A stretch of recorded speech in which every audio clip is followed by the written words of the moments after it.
जाते हैं। ठीक है, तो स्टार्ट करते हैं आज की क्लास। सो सबसे पहले सभी स्टूडेंट्स को गुड इवनिंग। और जैसा कि आपको बताया आज आपकी लास्ट क्लास है, तो आज लास्ट क्लास में हम वो चीजें पढ़ने वाले हैं, मतलब ऐसे क्वेश्चंस हम करेंगे जो आपके पिछले वर्षों के जो परीक्षाएं हुई हैं, जो एग्जाम्स हुए हैं, उनमें पूछे गए हैं। ठीक है, और आज की क्लास के बाद आपकी जो अगली क्लास होगी वो होगी आपके एग्जाम्स के बाद, आपको बता दिया जाएगा जब भी होगी। ठीक है, तो शुरू करते हैं आज की क्लास। और पहला क्वेश्चन आपकी स्क्रीन पर, निम्नलिखित संख्याओं में अपरिमेय संख्या कौन सी है? तो चार ऑप्शंस आपको दिए हुए हैं, इन चारों में से आपको यह बताना है कि अपरिमेय संख्या कौन सी है।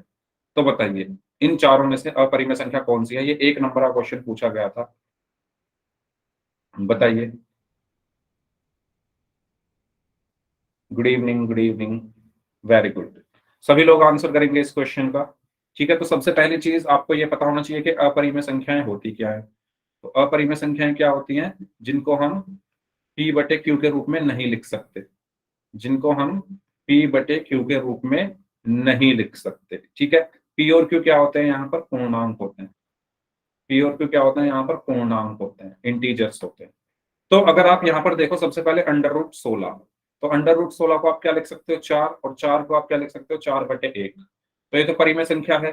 ठीक है, ऐसे ही √36 को आप क्या लिख सकते हो? 6, 6 को आप लिख सकते हो 6/1, तो ये भी परिमेय संख्या है। √64, इसको आप क्या लिख सकते हो? 8, 8 को आप क्या लिख सकते हो? 8/1, तो ये भी परिमेय संख्या है। अब लास्ट क्या बची? √48। तो √48, पहली बात, इसका अगर मैं वर्गमूल निकालूं तो वो पूर्णांक नहीं आएगा। ठीक है, पूर्णांक नहीं आएगा। तो अगर वर्गमूल पूर्णांक ही नहीं आ रहा तो मैं इसको p बटे क्यू के रूप में नहीं लिख सकता। ठीक है, क्योंकि p बटे क्यू के रूप में लिखने के साथ साथ हमारे लिए कंडीशन ये है कि p और q दोनों पूर्णांक होने चाहिए, लेकिन ये तो पूर्णांक है ही नहीं, ये तो पूर्णांक है ही नहीं। तो अपरिमेय संख्या कौन सी होगी? Option C. क्लियर हुआ सभी को ये क्वेश्चन? बताइए, बताइए, 1 मिनट।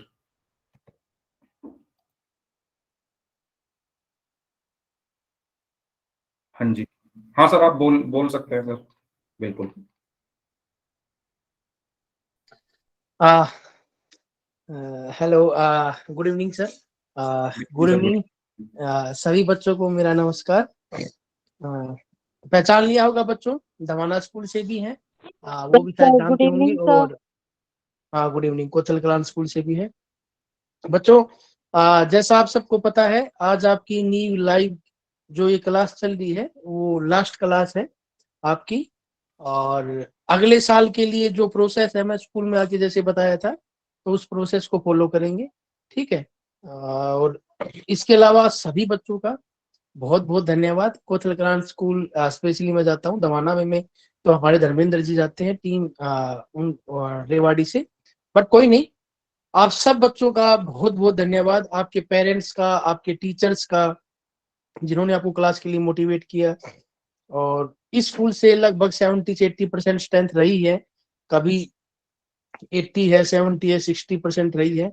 ठीक है, कुछ बच्चे हैं जिनके पास फोन अवेलेबल नहीं था, वो दूसरी जगह जाकर के क्लास कर रहे हैं। कुछ बच्चे ऐसे हैं जिनके पास फोन है, और जिनके पास फोन नहीं, वो अपने पास बुला करके क्लास किया। आपके मम्मी पापा ने रिचार्ज किया, कुछ बच्चे स्पेशल फोन लेके आए, उनके पेरेंट्स ने टाइम से रात को फोन दिया, आप भी टाइम से जुड़े लगातार। तो सभी बच्चों का दिल की गहराइयों से पेरेंट्स का, टीचर्स का बहुत बहुत धन्यवाद। आप सब लोगों ने इतना कोऑपरेट किया। अगली साल भी हम करेंगे क्लास, कंटिन्यू ऐसे ही करेंगे। ठीक है, और जैसा मैंने बताया था, काफी बच्चों के दिमाग में क्वेश्चन भी होंगे कि सर आए नहीं, ट्रॉफी की रिगार्डिंग डिस्कस हुआ था, ये सब हुआ था। तो बेटा जैसे ही आपके एग्जाम खत्म होंगे, आप एग्जाम, अभी जो मेन फोकस है आप सबका वो है एग्जाम, आप एग्जाम दीजिए अच्छे से। ठीक है, और उसमें बहुत अच्छे नंबर लेके आइए, जिससे अगर आप अच्छे नंबर लेके आएंगे, आपके स्कूल का नाम भी रोशन होगा, दीपक सर, मेरा भी, सभी का। ठीक है, तो बस मेरा यही कहना है आप सब लोगों से। आज का सबसे जो इम्पोर्टेंट चीज है, सबसे जो इम्पोर्टेंट बात है ये है कि आज जब क्लास खत्म हो तो सभी बच्चे जो है दीपक सर का जरूर थैंक यू बोले, क्योंकि पूरे साल जो दीपक सर ने मेहनत की है, आपको अच्छी अच्छी एक्टिविटी करवा करके, अच्छे अच्छे सवाल मतलब अलग अलग तरीके से बता करके, और आप सब लोग भी जो है, जब मैं जाता हूँ स्कूल में, दीपक सर को नहीं लेके आए, ठीक है, फिर भी वहां इतनी दूर बैठ करके आपके लिए इतनी मेहनत कर रहे हैं, ठीक है। और मेरा बस ये रिक्वेस्ट है सबका, सबसे, कि आज जरूर सर पूरी साल मेहनत की है, ठीक है। तो बस हमें यही सरकार हमारा यही है कि आप अच्छे मार्क्स लेके आए, और आज जाने से पहले एक बार जरूर सर का धन्यवाद जरूर करें। बेटा ये ग्रुप है आपका, ये रहेगा, इसमें कोई अपडेट आएगी अवंती की तरफ से तो मैं डालता रहूंगा। मैं, दीपक सर, हम सब अवंती की टीम आपके भविष्य के लिए आपके साथ हैं और रहेंगे। आपके दिमाग में कोई क्वेश्चन है, कुछ पूछना है, तो आप मुझे भी कॉल कर सकते हैं। ग्रुप में दीपक सर भी है, ऐसी बात नहीं कि आज क्लास खत्म होगी तो बात नहीं करेंगे, ठीक है। तो बस यही था, मैंने आपको बीच में पढ़ाई के बीच में डिस्टर्ब किया, बस रुका नहीं गया, आज लास्ट क्लास थी। तो thank you Deepak sir, and thank you सभी बच्चों को, धन्यवाद। और सॉरी मैंने इंटरप्ट किया बीच में, नहीं थैंक यू नहीं, सर। कोई बात नहीं। Okay, thank you. तो मतलब बच्चों का ज्यादा बोलना चाहिए कि ये लोग क्लास, इन लोगों ने क्लास की और क्लास में आकर मतलब इतना अच्छा एनवायरनमेंट इन्होंने पूरे साल रखा। तो हाँ, तो जैसा सर ने बोला, आपको कहीं कोई भी डाउट हो, ऐसा नहीं क्लास खत्म हो गई है तो फिर आप लोग कुछ पूछ नहीं सकते। कभी भी आपको, जैसे अब आपके एग्जाम आ रहे हैं, कोई क्वेश्चन में कोई डाउट हो, आप फोटो खींच कर ग्रुप में डाल सकते हो, किसी क्वेश्चन में कोई डाउट हो तो, ठीक है। मैं हर तरीके से या तो वीडियो की हेल्प से या उस क्वेश्चन को की का सॉल्यूशन, उसका जो सॉल्यूशन है उसकी फोटो खींच के, है ना, जैसे आप बोलोगे मैं किसी भी तरीके से आपको उसका सॉल्यूशन दे दूंगा, ठीक है। तो जैसा सर ने कहा, ग्रुप तो रहेगा ही, तो आप लोगों को जब भी कोई भी डाउट हो, आप लोग अपने क्वेश्चंस जो है वो ग्रुप में डाल सकते हैं। मैं ग्रुप में देखता रहूंगा, जो भी आप लोगों के क्वेश्चंस होंगे उन सबके आंसर दिए जाएंगे, ठीक है। चलो, तो फिर स्टार्ट कर लेते हैं इन क्वेश्चंस को। तो एक क्वेश्चन हमारा हो चुका है। अब हम बात करते हैं क्वेश्चन नंबर 2 की। क्वेश्चन नंबर 2 में बोला गया है 36 की घात 1/2, ठीक है। 36 की जो पावर है वो 1/2 दी हुई है, इसका आपको मान बताना है। ये 1 नंबर का क्वेश्चन पूछा गया था। 36 की पावर 1/2, तो बताइए क्या आंसर होगा इसका। सभी लोग सोचिए कैसे करेंगे। अच्छा, तो मैं एक बार देख लेता हूं सभी के आंसर। कुछ बच्चों का आंसर आ रहा है 6 और कुछ बच्चों का आंसर आ रहा है 8, ठीक है। 6 ज्यादा स्टूडेंट्स का आंसर है, वेरी गुड। तो आपको याद होगा, मैंने जब आपको वर्ग और वर्गमूल पढ़ाया था, जब मैंने आपको वर्ग और वर्गमूल पढ़ाया था, तो मैंने आपको एक बात बताई थी कि किसी की भी पावर अगर 1/2 है, किसी की भी घात या पावर अगर 1/2 है, तो उसका मतलब क्या होता है, अंडर रूट या वर्गमूल, ठीक है। 1/2 की जगह आप क्या लगा सकते हो, वर्गमूल, और उसमें एक्स लिख दो, ठीक है। अगर किसी भी संख्या की या किसी भी चर की पावर 1/2 है, तो इसका मतलब क्या होता है कि उस पर क्या आएगा, वर्गमूल आएगा, अंडर रूट एक्स, ठीक है। एक चीज मैंने आपको ये, अगर किसी की भी पावर 1/3 है, तो उसका मतलब क्या है, उसका घनमूल, ठीक है। 1/2 का मतलब क्या होता है, वर्गमूल, और 1/3 का मतलब क्या होता है, घनमूल। याद आया सभी को, जब हमने चैप्टर 2 पढ़ा था, उसमें वर्ग और वर्गमूल, घन और घनमूल, ये सब चीजें पढ़ी थी, वहां पर मैंने आपको ये पॉइंट्स बताए थे। याद आया सभी को, ठीक है। तो इसी तरह का ये क्वेश्चन है। इस क्वेश्चन में क्या पूछा गया है, 36 की घात 1/2। तो आप 36 की घात 1/2 को क्या लिख सकते हो, जैसा कि मैंने अभी आपको बताया, अगर घात में 1/2 है तो क्या आ जाता है, वर्गमूल का चिन्ह, और वर्गमूल के अंदर क्या आ गया, 36, और 36 का वर्गमूल आप आसानी से निकाल सकते हो, आप लोगों को याद भी होगा कितना होता है, 6, ठीक है। तो 36 का वर्गमूल क्या होता है, 6। ऑप्शन ए इसका सही आंसर होगा। ओके, तो बताओ, इस क्वेश्चन में कोई डाउट हो किसी स्टूडेंट को तो आप लोग पूछ सकते हैं, और अगर सभी को ये क्लियर है तो वाई टाइप कर दीजिए। अगर किसी स्टूडेंट को इस क्वेश्चन में कोई डाउट है तो आप पूछ सकते हैं, बताइए। ओके, तो इसका सही आंसर क्या होगा, 6। नेक्स्ट क्वेश्चन, बहुपद px बराबर 2x + 5 का शून्यक होगा। तो एक बहुपद आपको दिया हुआ है पी एक्स बराबर 2x+5। इसका आपको क्या बताना है? शून्यक बताना है। ठीक है, तो बताइए इसका शून्यक क्या होगा? शून्यक क्या होता है? सबसे पहली चीज आपको ये पता होना चाहिए शून्यक क्या होता है। पहले आप लोग इसको सॉल्व करें, 1 नंबर में ये पूछा जा चुका है। पहले आप लोग इसको सॉल्व करें, फिर मैं आपको बताऊंगा कि कैसे सॉल्व करना है। पहले आप लोग अपने अपने आंसर दे दीजिए। Okay, zero. जीरो तो ऑप्शन में ही नहीं है सचिन। दो, दो भी ऑप्शन में नहीं है। ऑप्शन, 4 ऑप्शन दिए हैं, 5/2, -5/2, 2/5 और -2/5। वो दूसरा ऑप्शन है। अच्छा, ऑप्शन बता रहे हो आप, ठीक है। बी, अच्छा आपका मतलब है बी। Very good, B. ठीक है, तो शून्य क्या होता है मैंने आपको बताया था। शून्य क्या होता है? चर का वह मान जिस पर बहुपद का मान 0 हो जाए। शून्य क्या होता है?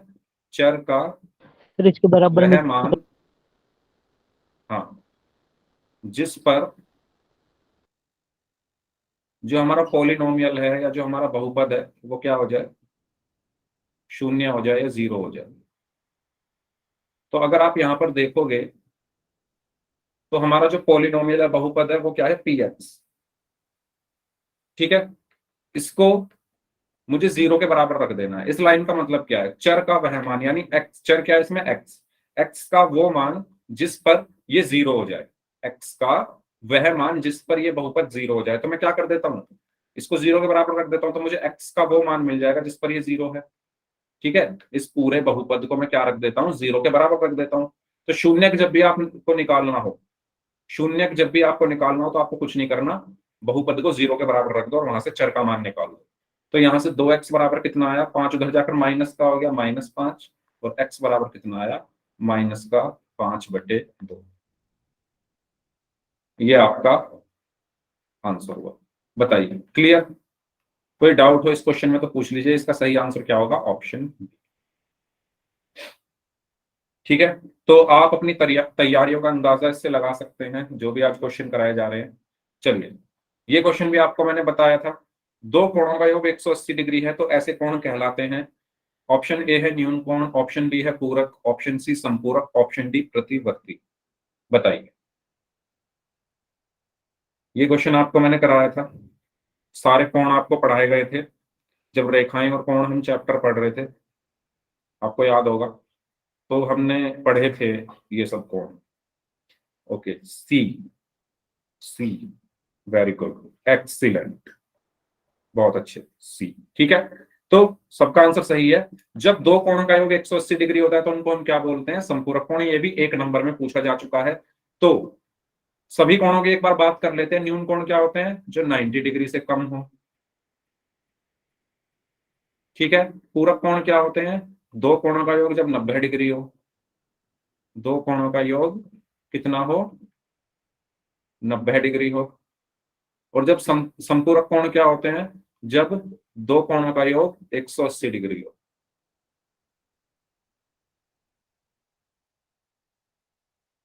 ओके, और प्रतिवर्ती क्या होते हैं? जो 180 डिग्री से ज्यादा हो और 360 से कम हो। ठीक है, तो इन सभी कोणों के बारे में हमने पढ़ा था। अब क्वेश्चन में क्या पूछा गया है? क्वेश्चन में पूछा गया है दो कोणों का योग अगर 180 डिग्री है तो उसको हम क्या बोलेंगे? तो इसमें से कौन सा ऑप्शन सही होगा? संपूरक। ठीक है, जब दो कोणों का योग 180 डिग्री होता है तो उसको हम क्या बोलते हैं? संपूरक कोण बोलते हैं। ठीक है, सभी को क्लियर? ये क्वेश्चन कुछ नहीं था इसमें, कॉन्सेप्ट बस आपको पता होने चाहिए। चलिए नेक्स्ट, इसको करिए। दो त्रिभुज सर्वांगसम होते हैं यदि एक त्रिभुज की दो भुजाएं और उसके अंतर्गत कोण दूसरे त्रिभुज की दो भुजाएं और उसके अंतर्गत कोण के बराबर हो। यह निम्नलिखित में से सर्वांग समता का कौन सा नियम है? बताइए, कौन सा नियम है ये?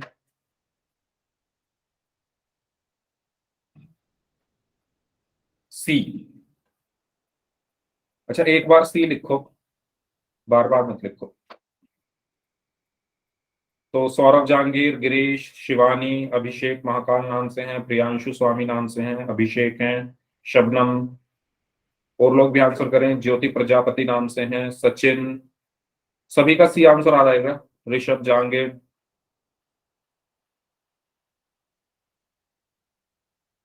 तनु, प्रवेश, सोनिया कुमारी नाम से हैं।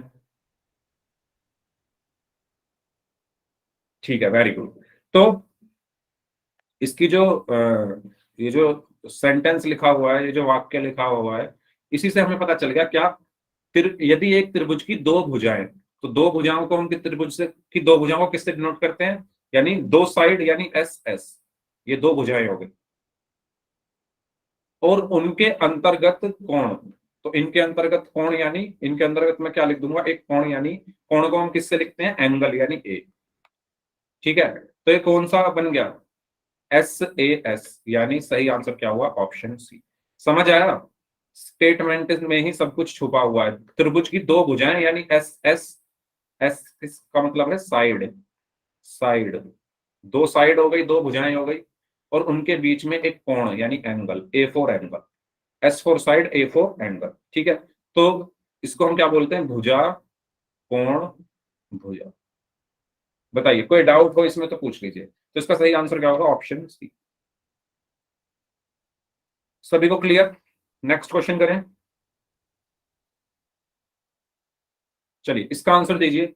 किसी त्रिभुज की ऊंचाई और आधार क्रमशः 8 सेंटीमीटर और 3 सेंटीमीटर है, उसका क्षेत्रफल होगा। आपको यहां पर क्या बताना है, एक त्रिभुज का क्षेत्रफल बताना है, जिसकी आपको ऊंचाई दी हुई है और आधार दिया हुआ है।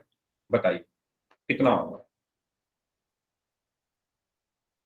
किसी त्रिभुज की ऊंचाई और आधार क्रमशः 8 सेंटीमीटर और 3 सेंटीमीटर है, उसका क्षेत्रफल क्या होगा।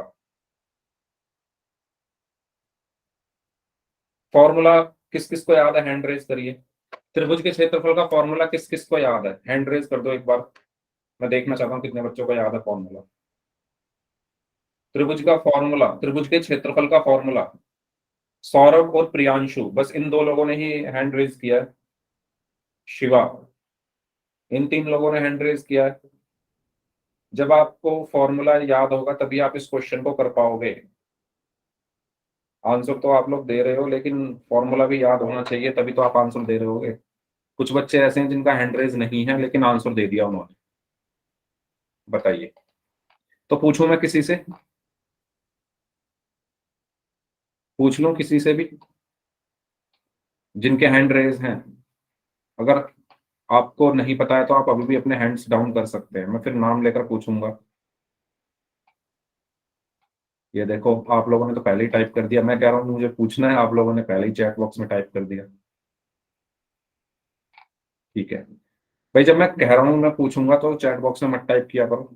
ठीक है, तो क्षेत्रफल का फॉर्मूला क्या होता है, त्रिभुज का क्षेत्रफल 1/2 गुणा आधार गुणा ऊंचाई, 1/2 गुणा आधार गुणा ऊंचाई।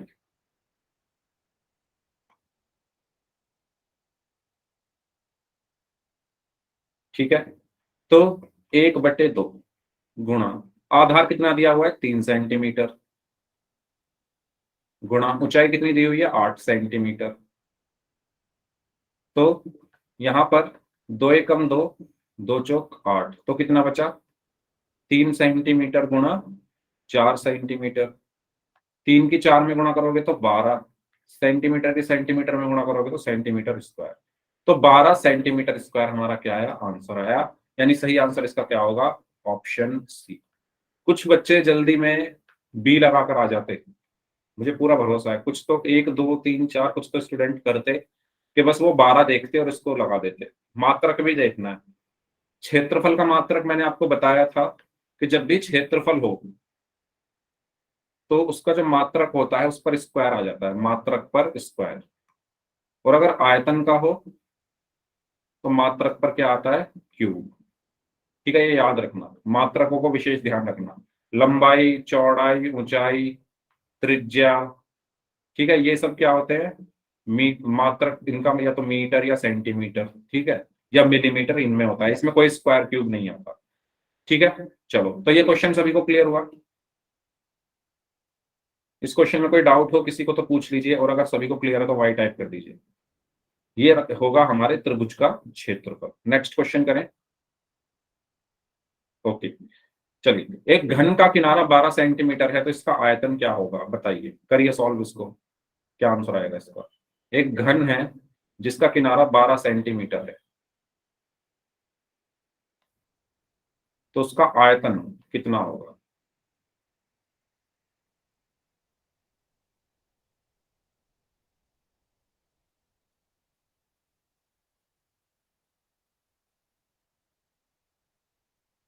बताइए, इसका भी सी, सबका सी आ रहा है, 36। बताओ भाई, अगर ये 12 सेंटीमीटर है, फॉर्मूला क्या होता है आयतन का, घन के आयतन का फॉर्मूला क्या होता है। एक घन का किनारा 12 सेंटीमीटर है तो इसका आयतन होगा, बताइए कितना होगा। A, very good.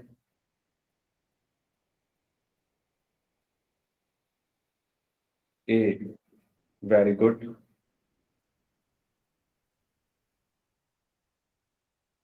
ओके,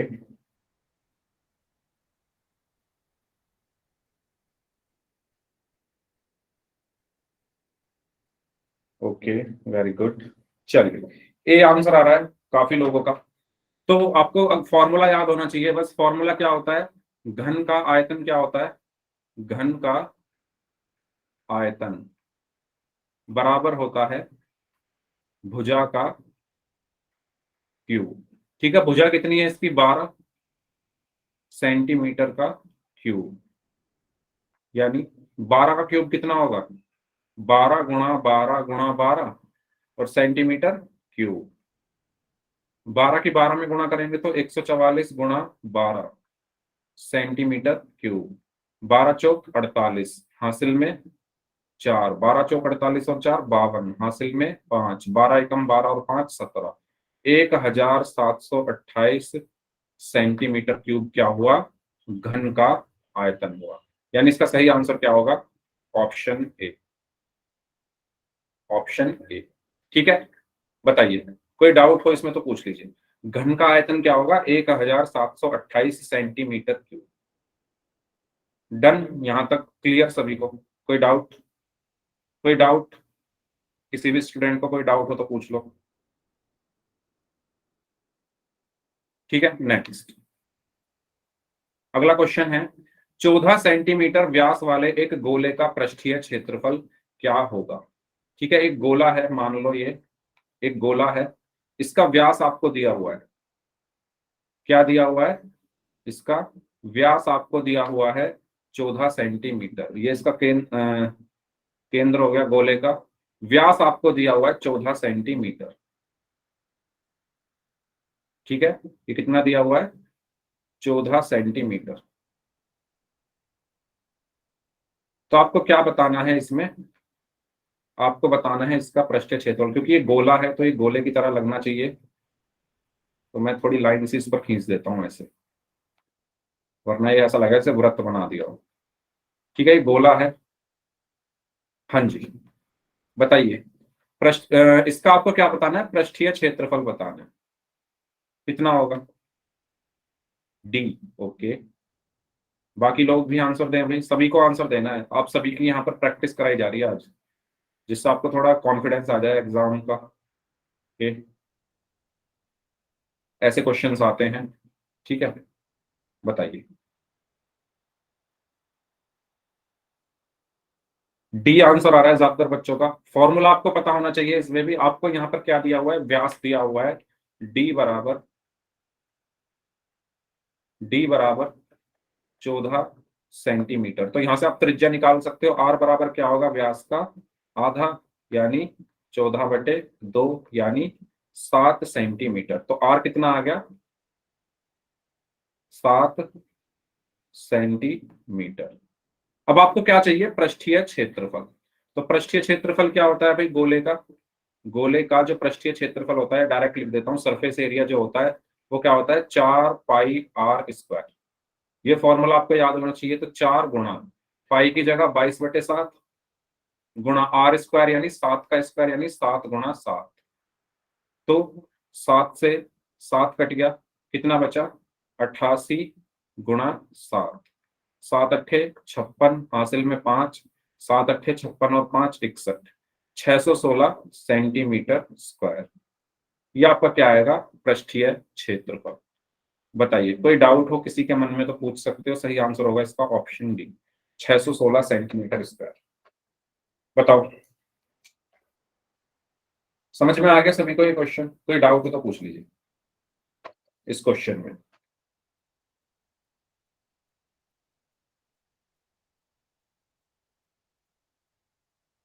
हाँ जी, चलिए नेक्स्ट क्वेश्चन करते हैं फिर, अगर कोई डाउट नहीं है किसी को तो। यस, यदि किसी घनाभ का आयतन 3x स्क्वायर माइनस 12x है तो इसके विमाओं के लिए संभव व्यंजक होंगे। बताइए कैसे करोगे इसको सॉल्व, कैसे करोगे इसको सॉल्व? एज ये थोड़ा अलग सा क्वेश्चन है, बताओ, मैं देखना चाहता हूँ कौन इसको कर सकता है सॉल्व। आपको क्या दिया हुआ है यहाँ पर, किसी घनाभ का आयतन दे रखा है, कोई घनाभ है जिसका आयतन दिया हुआ है आपको 3x स्क्वायर माइनस 12x। आपको ये बताना है कि विमाओं मतलब इसकी लंबाई चौड़ाई और ऊंचाई क्या क्या हो सकती है। विमाओं से मतलब क्या है कि लंबाई चौड़ाई और ऊंचाई इसकी क्या हो सकती है, ये आपको बताना है। कितने क्वेश्चंस हैं? क्यों भाई, थक गए क्या? थक गए क्या? कितने क्वेश्चंस हैं? क्वेश्चंस बहुत सारे हैं। पूर्ण 9:30 बजे तक हम क्वेश्चंस ही करेंगे।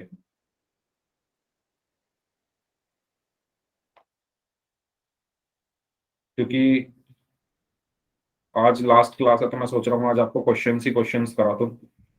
वैसे हम क्वेश्चंस ही करते हैं बाकी दिन भी। बताइए, विमाओं से मतलब ये है कि लंबाई चौड़ाई और ऊंचाई। अगर किसी घनाभ का आयतन ये दिया हुआ है आपको, तो लंबाई चौड़ाई और ऊंचाई क्या क्या हो सकती है, आपको ये बताना है। अच्छा, घनाभ का आयतन क्या होता है? एल गुणा बी गुणा एच होता है। अगर मैं इसको एल गुणा बी गुणा एच के रूप में ले आऊं, अगर मैं इसको इस रूप में ले आऊं तो मुझे पता चल जाएगा विमाएं क्या होंगी। तो मैं वो कैसे ला सकता हूं? मैं क्या कर सकता हूं, इसमें से कॉमन निकाल के देख लो कुछ कॉमन आ रहा है या नहीं। अगर आप इसमें ध्यान से देखोगे 3x कॉमन है, 3x कॉमन है, और ब्रैकेट के अंदर क्या बचा, x-4। बताओ, ये सभी को क्लियर हुआ? ये जो दोनों टर्म है, एक टर्म ये है एक टर्म ये है, इन दोनों टर्म में क्या कॉमन है, 3 और x। 3x इसमें भी आ रहा है, 12 को 3 गुणा 4 लिख दो और x। तो 3x कॉमन है, तो क्या बचा, x-4। इसको मैं क्या लिख सकता हूं, 3 गुणा x तो अगर आप देखोगे इसको l गुणा b गुणा h के रूप में आ गए। अगर आप इसको देखो, इसको l गुणा b गुणा h के रूप में आ रहा है ना, तो इसकी विमाएं क्या क्या हो सकती है? इसकी विमा क्या क्या हो सकती है, 3x और x-4। इसकी विमा क्या क्या हो सकती है, 3, x, x-4। क्यों? क्योंकि जब आप इन तीनों की गुणा करोगे तो आयतन यही तो आएगा। जब आप इन तीनों की गुणा करोगे तो इसी से तो आया है, कॉमन लेने के बाद गुणा कर दोगे वापस यही आ जाएगा। ठीक है, तो इसका सही आंसर क्या होगा, option B, option B. Clear हुआ सभी को? बताओ, ऑप्शन बी होगा भाई, डी कैसे आ रहा है? मैंने पहले कॉमन लिया, कॉमन लेकर मैंने इसको अलग अलग लिख दिया, तो ये एल गुणा बी गुणा एच की फॉर्म आ रही है ना, एल गुणा बी गुणा एच, तो विमाएं यही हो सकती है। ठीक है, तो इसका सही आंसर होगा ऑप्शन बी। नेक्स्ट, बिंदु 5, -7 कौन से चतुर्थांश में है? बताओ, ये वाला क्वेश्चन। बिंदु 5, -7 कौन से चतुर्थांश में है? ओके, सौरभ ने बोला है फोर्थ में, बाकी लोग बताएं कौन से चतुर्थांश में है 5, -7। चतुर्थांशों के बारे में आपने पढ़ा होगा निर्देशांक ज्यामिति में, 4 चतुर्थांश हमारे होते हैं।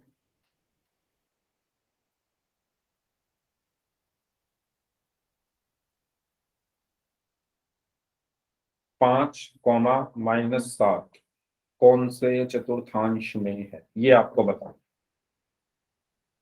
3 बच्चों का आंसर आया, सौरभ, जहांगीर, अभिषेक एंड संदीप जहांगीर। इन तीनों बच्चों ने आंसर दिया है चौथे चतुर्थांश में। प्रियांशु स्वामी का आंसर आया है, इन्होंने भी फोर्थ चतुर्थांश में बोला है, फोर्थ क्वाड्रेंट में। बाकी लोग बताइए कौन से चतुर्थांश में होंगे 5, -7। शबनम ने भी फोर्थ में बोला है। 6 बच्चों का आंसर आ चुका है, नहीं 5 लोगों का, 5 स्टूडेंट का आंसर आया, सौरभ, अभिषेक, संदीप, प्रियांशु एंड शबनम। बाकी लोग, चतुर्थांश क्या होते हैं? जब आप एक्स अक्ष और वाई अक्ष में, यहां पर आपको बता देता हूं साइड में, एक होती है एक्स अक्ष, जो क्षैतिज रेखा होती है उसको हम एक्स अक्ष बोलते हैं। एक होती है वाई अक्ष, जो ऊर्ध्वाधर रेखा होती है उसको हम वाई अक्ष बोलते हैं। ठीक है, तो जो क्षैतिज वाली है यानी ये होती है हमारी एक्स अक्ष और ये है हमारी वाई अक्ष। आपको पता है कि यहां पर सारे प्लस वाले नंबर होते हैं, 1, 2, 3, 4, 5। यहां पर सारे माइनस वाले होते हैं, -1, -2, -3। ऊपर सारे प्लस वाले होते हैं, 1, 2, 3। नीचे सारे माइनस वाले होते हैं, -1, -2। अब इसको हम बोलते हैं फर्स्ट, सेकंड चतुर्थांश, थर्ड चतुर्थांश और फोर्थ चतुर्थांश। ठीक है, ओके। अब जब भी आप निर्देशांकों को लिखते हो तो पहले एक्स वाले लिखते हो फिर वाई वाले लिखते हो, ऐसे लिखते हो। ब्रैकेट के अंदर जो निर्देशांक आप लिखते हो तो कैसे लिखते हो, पहले एक्स फिर कोमा वाई। ठीक है, तो मैं यहां पर ऐसे ही लिखूंगा। अब आप देखो, इसमें देखो पहले चतुर्थांश में एक्स प्लस में है और वाई भी प्लस में है। पहला चतुर्थांश ये है ना, पहला चतुर्थांश ये है, इसमें एक्स भी प्लस में है और वाई भी प्लस में है। तो यानी एक्स भी प्लस में आ गया, वाई भी प्लस में आ गया। इसमें देखो, इसमें जब आप देखोगे इसमें x माइनस में है और y प्लस में है, यानी x आ गया आपका माइनस का और y आ गया आपका प्लस का। इसमें देखिए, इसमें x भी माइनस में है, y भी माइनस में है, यानी x भी माइनस का आ गया और y भी माइनस का आ गया। ठीक है, इसमें देखिए, इसमें आप देखोगे x प्लस का है और y माइनस का है, यानी x आ गया प्लस का और y आ गया माइनस का। बताओ ये चीजें क्लियर हुई सभी को? ये चिन्ह कैसे लगाया मैंने, इसमें कोई डाउट है तो पूछ लो। पहला चतुर्थांश ये है, इसमें ये देखो, इसमें ये वाली लाइन आ रही है पहले चतुर्थांश में और ये वाली लाइन आ रही है। इस पहले चतुर्थांश में 2 लाइनें आ रही है, ये वाली और ये वाली। दोनों पर कैसे संख्याएं लिखी हुई है, प्लस वाली। ये भी प्लस की है, ये भी प्लस की है, तो एक्स भी प्लस का, वाई भी प्लस का। दूसरे चतुर्थांश में ये वाली लाइन आ रही है और ये वाली लाइन आ रही है। इस लाइन पर माइनस वाली संख्या लिखी है, एक्स अक्ष पर माइनस लिखी है तो माइनस आ गया, वाई अक्ष पर प्लस लिखी है तो प्लस आ गया। इस वाले चतुर्थांश में ये दोनों लाइन आ रही है, दोनों माइनस की है, एक्स भी माइनस वाई भी माइनस, तो माइनस माइनस आ गया। इस वाले चतुर्थांश में 2 लाइनें आ रही है, ये वाली और ये वाली। इसमें एक्स प्लस का है और वाई माइनस का है, तो एक्स प्लस कॉमा माइनस आ गया। अब क्वेश्चन में आपसे क्या पूछा गया है, क्वेश्चन में आपसे पूछा गया 5, -7 कौन से चतुर्थांश में है। तो 5, -7। तो 5 कैसा है, प्लस का, 7 कैसा है, माइनस का। 5 कैसा है, 5 कैसा है, प्लस का, 7 है माइनस का। तो प्लस और माइनस किस में आते हैं, प्लस कॉमा माइनस आते हैं चौथे चतुर्थांश में। तो इसका सही आंसर क्या होगा, फोर्थ क्वाड्रेंट या चतुर्थांश। बताओ समझ में आया सभी को ये? अगर चाहो तो इसका स्क्रीनशॉट ले सकते हो। बताइए ये चीज सभी को क्लियर हुई या नहीं? ठीक है, नेक्स्ट क्वेश्चन करें। अगर कोई डाउट है तो पूछ लो इसमें, अगर इस क्वेश्चन में किसी को कोई डाउट है तो पूछ लीजिए। ठीक है, चलिए नेक्स्ट। बिंदु 0,0 जहां पर एक्स अक्ष और वाई अक्ष परस्पर प्रतिच्छेद करते हैं उसे कहते हैं, क्या कहते हैं उसे बताओ। ओके, सौरभ जहांगीर ने बोला है मूल बिंदु। बताइए 0,0 जहां एक्स अक्ष और वाई अक्ष परस्पर प्रतिच्छेद करते हैं, मूल पॉइंट। ओके, ठीक है, वेरी गुड। बाकी लोग भी बताओ भाई।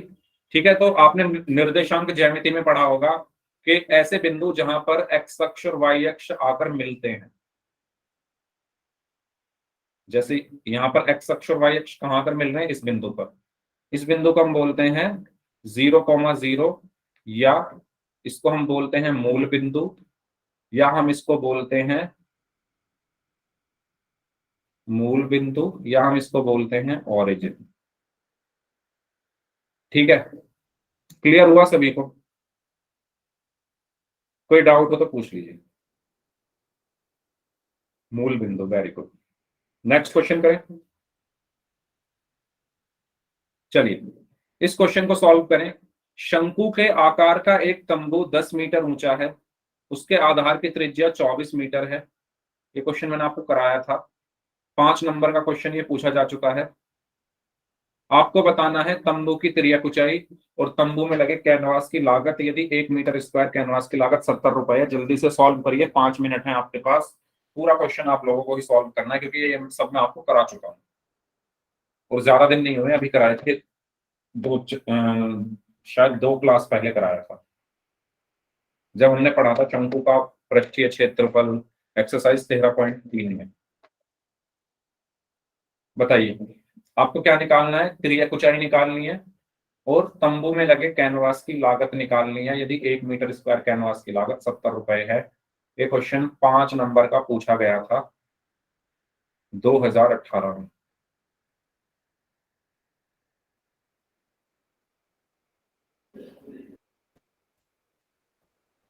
अभी तक आपने जितने भी क्वेश्चन सॉल्व किए हैं उसमें आपने एक चीज नोटिस की होगी कि सभी क्वेश्चंस डायरेक्ट फॉर्मूले बेस्ड हैं। अगर फॉर्मूला याद है तो क्वेश्चंस आसानी से हो जा रहे हैं। ये क्वेश्चन भी फॉर्मूले पर है। अगर आपको तिर्यक ऊंचाई का फॉर्मूला पता है तो आप आसानी से इसको कर लोगे। अगर आपको लाख कुल खर्चा निकालने का फॉर्मूला मैंने आपको बताया था, अगर वो आपको पता है तो इसको कर लोगे आसानी से। ठीक है, तो पहले तिर्यक ऊंचाई निकालो, उसके बाद कैनवास की लागत यानी कुल खर्चा कितना होगा यदि 1 मीटर स्क्वायर का खर्चा है 70 रुपए। बताइए।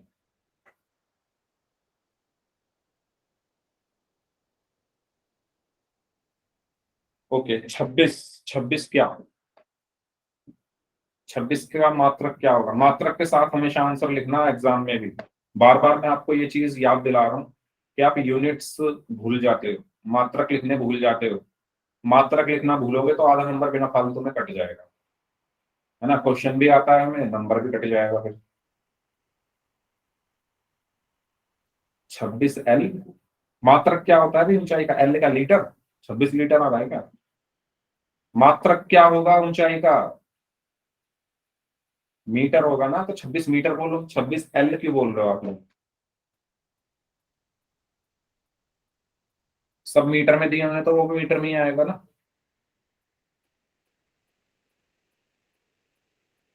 26 मीटर, वेरी गुड।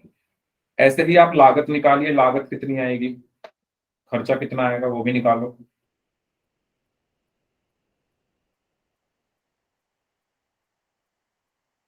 दो मिनट और हैं आपके पास, फिर उसके बाद मैं आपको एक क्वेश्चन कराऊंगा। जल्दी से सॉल्व करिए सभी लोग इस सवाल को, इस क्वेश्चन को।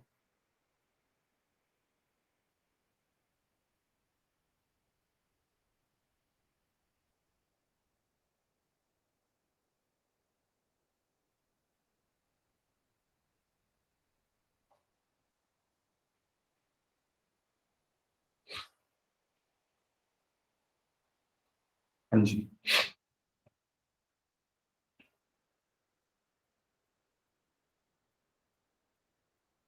चलिए एक शंकु दिया हुआ है, मतलब शंकु के आकार का एक तंबू दिया हुआ है। तो मान लो ये है वो तंबू शंकु के आकार का, इस तरीके से।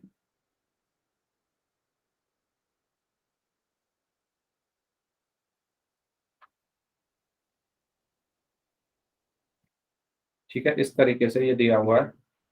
इसमें आपसे क्या बोला गया है? इसमें आपसे बोला गया है कि इसकी ऊंचाई आपको दी हुई है, ऊंचाई कितनी दी हुई है इसकी, 10 मीटर। ठीक है, तो ये हो गई मान लो इसकी ऊंचाई 10 मीटर और इसकी त्रिज्या दी हुई है। ऊंचाई कितनी दी हुई है, 10 मीटर, 10 मीटर। त्रिज्या कितनी दी हुई है, 24 मीटर।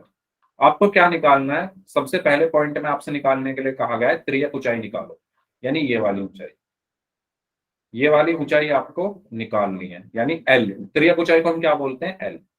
तो वो हम कैसे निकालेंगे, हम वो कैसे निकालेंगे, पाइथागोरस प्रमेय या सीधा फॉर्मूला होता है एल स्क्वायर बराबर R square plus H square. तो एल स्क्वायर बराबर आर स्क्वायर का मतलब त्रिज्या कितनी है, 24 का स्क्वायर, प्लस एच स्क्वायर मतलब ऊंचाई कितनी है, 10 का स्क्वायर। तो एल स्क्वायर बराबर कितना होगा, 24 का स्क्वायर कितना होगा, 576 प्लस 10 का स्क्वायर 100। तो एल स्क्वायर बराबर कितना हुआ, 676। तो एल यहां से कितना आएगा, अंडर रूट में 676। ठीक है, तो अब मैं क्या निकालूंगा यहां पर, 676 का वर्गमूल। तो 2 तिया 6, 2 तिया 6, 2 अट्ठे 16, 2 एकम 2, 2 छिक्का 12, 2 निम 18, 13 एकम 13, 13 तिया 39 और 13 एकम 13। तो अब मैं क्या बनाऊंगा, इनके पेयर बनाऊंगा। तो एल बराबर कितना आएगा, 2, है ना, इस पेयर से 1 2 आया गुणा 13, 13 दूनी 26 मीटर। तो आपका जो त्रियक ऊंचाई है, आपकी जो त्रियक ऊंचाई है वो कितनी आ गई, 26 मीटर। अब आपसे ये बोला गया है 1,37,280, वेरी गुड। आपसे ये बोला गया है कि तंबू में लगे कैनवास की लागत निकालो यदि 1 मीटर स्क्वायर कैनवास की लागत 70 रुपए है। तो तंबू में जो कैनवास लगेगा वो कहाँ लगेगा, सिर्फ इसके वक्र पृष्ठ पर लगेगा, सिर्फ इसके वक्र पृष्ठ पर लगेगा। तो मैं यहाँ पर क्या निकालूंगा, वक्र पृष्ठ का क्षेत्रफल निकालूंगा। मैं यहाँ पर क्या निकालूंगा, वक्र पृष्ठ क्षेत्रफल, या मैं कह सकता हूं CSA, जिसका फॉर्मूला क्या होता है, पाई आर एल। पाई का मान 22/7, आर का मान कितना है, त्रिज्या कितनी है 24, एल कितना आया 26।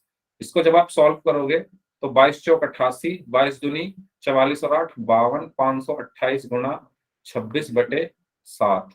और जब आप इसकी गुणा करोगे तो आपको मिलेगा 13,728/7। ठीक है, इनकी गुणा करोगे तो ये आएगा 13,728। अब ये आपका क्या आ गया है, वक्र पृष्ठ। वक्र पृष्ठ पर जितना वक्र पृष्ठ का क्षेत्रफल होगा उतना ही कपड़े का क्षेत्रफल होगा, जितना वक्र पृष्ठ का क्षेत्रफल होगा उतना ही इस पर लगे कैनवास का होगा। तो लागत यानी कुल खर्च का फॉर्मूला क्या होता है, कुल खर्च बराबर प्रति मीटर स्क्वायर खर्च गुणा क्षेत्रफल। तो प्रति मीटर स्क्वायर खर्च कितना है, 70 रुपए, गुणा क्षेत्रफल कितना है, 13,728/7। ये 10 बार कट गया तो आपका आंसर क्या आया, 1,37,280 रुपए। ये हमारा फाइनल आंसर हुआ। बताइए क्लियर हुआ सभी को, एक क्वेश्चन, कोई डाउट है तो पूछ लीजिए इसमें, कोई डाउट है तो पूछ लीजिए। 5 नंबर का क्वेश्चन ये पूछा गया था। तो इस क्वेश्चन में आप देखो आपके 3 फॉर्मूले यूज हुए हैं। पहला फॉर्मूला आपका यूज हुआ एल निकालने के लिए, त्रियक ऊंचाई निकालने के लिए। दूसरा फॉर्मूला आपका यूज हुआ वक्र पृष्ठ निकालने के लिए। तीसरा फॉर्मूला आपका यूज हुआ खर्च निकालने के लिए। इसीलिए ये क्वेश्चन है 5 नंबर का। इसमें कोई डाउट है तो पूछ लीजिए। ये क्वेश्चन मैंने आपको कराए हैं, लेकिन फिर भी अब अभी भी कोई डाउट है तो आप पूछ सकते हैं। नेक्स्ट क्वेश्चन करें फिर, ठीक है। इस क्वेश्चन को सॉल्व करें। 2 नंबर में पूछा गया था, ऊंचाई 14 सेंटीमीटर वाले एक लंबवृत्तीय बेलन का वक्र पृष्ठीय क्षेत्रफल 88 सेंटीमीटर स्क्वायर है। बेलन के आधार का व्यास ज्ञात कीजिए। बताओ,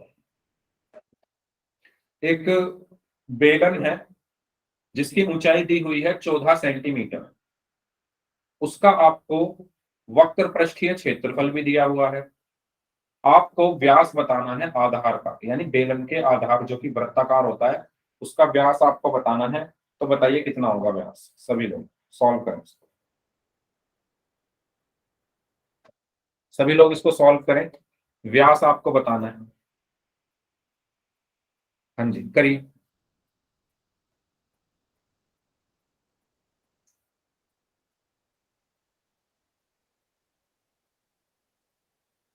आपको क्या बताना है, बेलन के आधार का व्यास। ये क्वेश्चन भी मैंने आपको कराया था एक्सरसाइज 13.2 में, जहां पर हमने बेलन का पृष्ठीय क्षेत्रफल निकालना सीखा था। जल्दी से सॉल्व कर दीजिए सभी लोग इसको।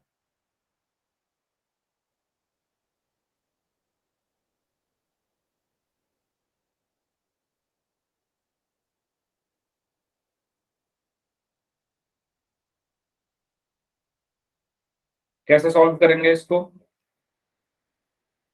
इसमें आपको ऊंचाई दे रखी है बेलन की और आपको वक्र पृष्ठीय क्षेत्रफल दिया हुआ है, यानी आपको दिया हुआ है CSA।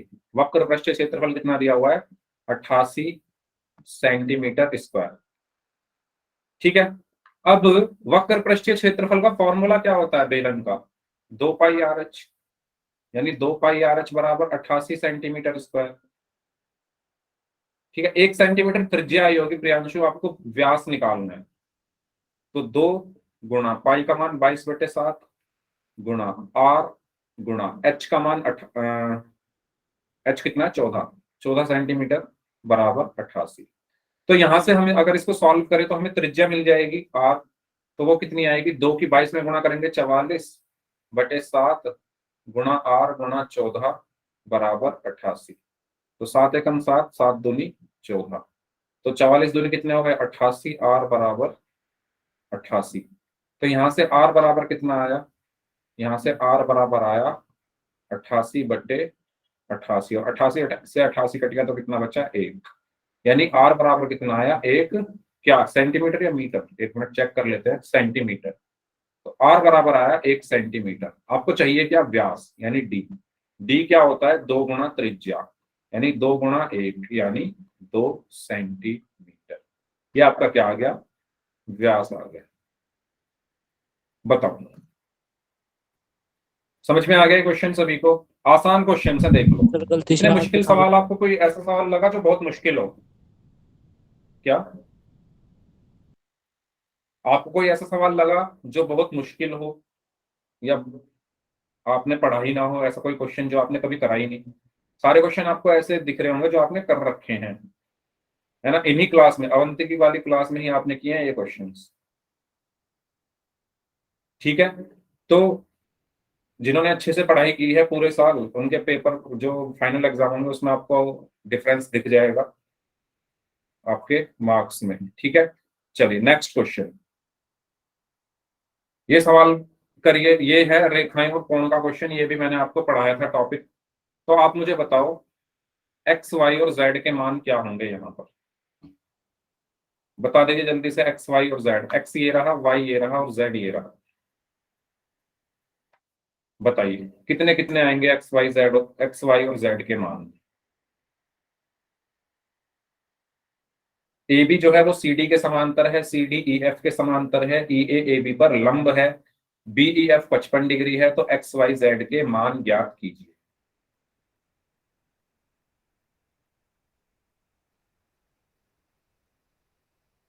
चलिए करिए, 2 मिनट हैं आपके पास, बताइए कैसे करोगे।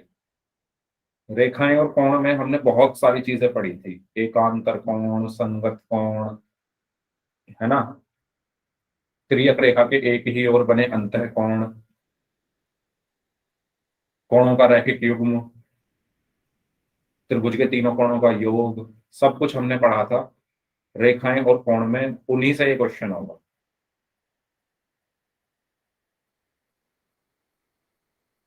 अगर आप इस क्वेश्चन में देखें, एक जेड आपको बनता दिखेगा, देखो ये वाला,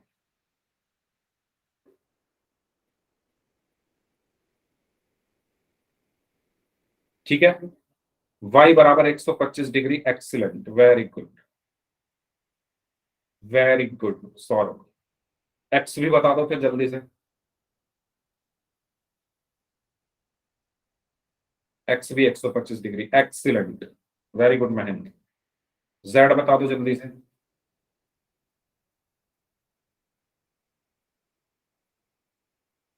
जिन बच्चों को समझ में नहीं आया वो प्लीज इधर ध्यान दें। आपको यहाँ पर एक जेड, इस क्वेश्चन को करने के बहुत सारे तरीके हैं। X 125, very good, very good. ठीक है, तो एक्स और वाई तो 125 आएंगे, जेड और आपको निकालना है। तीनों का 125 है, ओके। देखते हैं अभी तीनों का 125 कैसे हो सकता है। चलो देखो, सबसे पहले इसको देखो, ये जेड बन रहा है। अगर ये वाला एंगल 55 डिग्री है, ये वाला एंगल अगर सर 55 एक्स डिग्री है, 35। X 35, excellent, very good. ठीक है, अगर ये वाला एंगल 55 डिग्री है तो ये भी 55 डिग्री होगा, एकांतर कोण है। ये भी कितना होगा, 55 डिग्री होगा। तो मैं यहां लिखूंगा कोण एफ ई बी बराबर कोण ए बी ई बराबर 55 डिग्री। क्यों? क्योंकि ये एकांतर कोण है। अब ये एक सीधी लाइन है, ये एक सीधी लाइन है। ठीक है, अब अगर ये 55 है तो ये कितना होगा, सीधी लाइन कितने डिग्री का कोण बनाती है, 180। ये पूरा 180 है ना, पूरा ये 180 है, ये पूरा एंगल 180 है। यहां से यहां तक 55 है, तो एक्स कितना होगा, एक्स बराबर होगा 180 माइनस 55, यानी 10 में से 5 गया 5, 7 में से 5 गया 2, 125 डिग्री। बताओ ये क्लियर हुआ सभी को, या कोई डाउट है तो पूछ लो। एक्स बराबर 125 डिग्री कैसे आया, क्लियर है सभी को या दोबारा बताऊं? ठीक है, चलो अब मैं इसको हटा रहा हूं। अब आप देखो, ये जो x है ये 125 डिग्री आया था। आप x और y को देखो, दोनों संगत कोण है। x और y दोनों इस लाइन के नीचे हैं। x कहाँ है, तिर्यक रेखा के, मतलब x कहाँ है, अपनी वाली लाइन के राइट साइड में है, y कहाँ है, अपनी वाली लाइन के दाईं ओर है, राइट साइड में। तो x और y दोनों संगत कोण है, x और y दोनों संगत कोण है, और संगत कोण आपस में बराबर होंगे क्योंकि ये समांतर रेखाओं के बीच में बन रहे हैं। तो सॉरी, कोण नहीं आएगा यहाँ पर, x और y है ना सिर्फ। तो x बराबर y बराबर 125 डिग्री। क्यों? क्योंकि ये संगत कोण है। ठीक है, चलो ये काम हमारा हो गया। अब हमने अभी थोड़ी देर पहले ये वाला एंगल 55 डिग्री निकाला था, ये वाला एंगल 90 डिग्री है क्योंकि हमें दिया हुआ है, और ये साइन हमें बता रहा है 90 डिग्री है। ठीक है, ये 55 निकाला था हमने, ये 90 डिग्री है। इस त्रिभुज को देखो, त्रिभुज के तीनों कोणों का योग 180 डिग्री होता है। त्रिभुज के तीनों कोणों का योग 180 डिग्री होता है। ये 90 है, ये 55, तो तीसरा कितना बचेगा, तीसरा कितना बचेगा, 180 में से इनको घटा दो, यानी 55 प्लस 90 प्लस z बराबर 180 डिग्री। क्यों? क्योंकि त्रिभुज के तीनों कोणों का योग 180 डिग्री होता है। ये एक त्रिभुज है, इसके तीनों कोणों का योग 180 डिग्री होगा। तो z बराबर कितना आया, 180 माइनस 90 और 55 कितने होते हैं, 145, और 180 में से जब 145 घटाओगे तो 35 डिग्री। तो z कितना आया, 35 डिग्री। बताइए क्लियर हुआ सभी को इस क्वेश्चन? x भी 125, y भी 125 और z 35 डिग्री। कोई डाउट हो तो पूछ लीजिए, कोई डाउट हो इस क्वेश्चन में तो पूछ लीजिए। x 35 डिग्री आ रहा है भाई, 35 कैसे आ गया x? सौरभ, कौन से तरीके से x 35 आ सकता है? हाँ ठीक है, चलिए तो इस क्लास को फिर हम यहीं तक रखते हैं। ठीक है, अब जिनके डाउट्स हैं वो लोग अपने डाउट्स पूछ लीजिए। तो ये वो क्वेश्चंस थे, इंपॉर्टेंट क्वेश्चंस आपको प्रैक्टिस कराने थे मुझे। ठीक है, अब जिनके डाउट्स हैं वो लोग अपने अपने डाउट्स पूछ सकते हैं।